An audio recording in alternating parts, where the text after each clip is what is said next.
নমস্কার বন্ধুরা, তোমাদের সবাইকে জানাই শারদীয়ার প্রীতি শুভেচ্ছা এবং অভিনন্দন।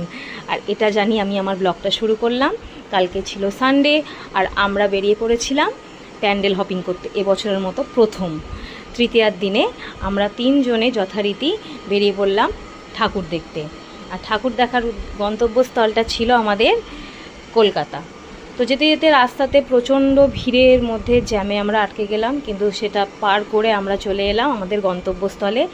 আশা করছি বুঝতেই পারবে, হ্যাঁ বুঝতে পেরেছো, আমরা এসেছি লেক টাউনে।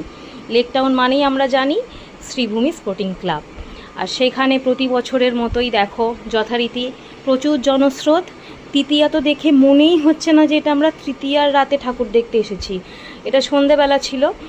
তো আমরা এখানে প্রতি বছরের মতোই জনস্রোতের মধ্যে ভিড় ঠেলতে ঠেলতে এগিয়ে চলেছি ঠাকুর দেখতে। তবে আমার মনে হয়েছিল এবছর একটু বেশি